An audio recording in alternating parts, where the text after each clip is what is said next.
All right, I'm back. So as I was saying, this blue line with the blue triangles coming out of it, that is a cold front. And you think about it, it kind of makes sense because cold air is coming down from the northern parts of the world, like Canada and the Arctic, which is up north. That kind of makes sense because cold air is coming down from there. And this red line with red semicircles, that is a warm front. And if you think about that, that kind of makes sense as well because the further south that you go, the warmer it gets. Or I should say the further you get to the center of the Earth or the equator, the warmer it gets. And that kind of makes sense. So states like Florida, New Orleans, cities like New Orleans, southern Alabama, the Bahamas down here, that is where the warmest air is. So it kind of makes sense there's a warm front right here, right? If you look on this key, it gives you certain symbols and what they mean. So this means rain, showers, sleet, hail, fog, snow, lightning, thunderstorm, hurricane. And if you look on the map, you don't see too many of these symbols. You'll see a hurricane symbol down here. But other than that, there's not much other symbols on here. All it shows is air pressure,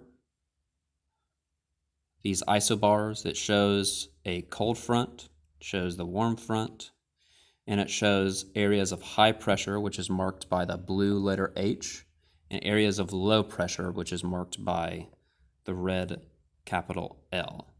Okay?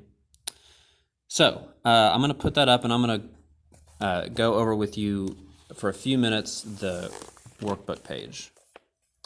All right, so this is reading weather maps.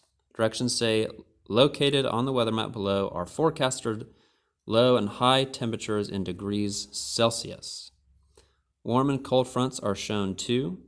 Analyze the information and complete the exercises. Okay, so when you look at this map, you see the different cities, Seattle, San Francisco, Los Angeles, Phoenix, New York, Boston, and so on and so forth.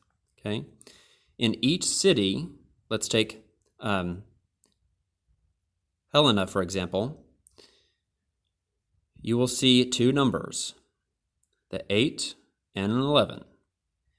The one on the left is always going to be a lower number, I believe. The 8, or the number on the left, or in this case the letter 8, that represents the low temperature for Helena, which is 8 degrees Celsius. The one on the right is 11, and that represents the high temperature for Helena. Okay, so low temperature and high temperature for the city of Helena. Some other things that you'll want to look at, you'll have to remind yourself, what do these lines with the semicircles mean? What do these lines with the triangles mean? And also, you will have to identify some of the states. Like, for example, number 6, what states will have a warm front passing through? The states are not labeled, so you will have to find that. I'm going to leave that to you to find that out on your own. I will give you a hint. If you remember your 13 colonies and where they located, that will help you. I'm trying to look at some of the other questions here.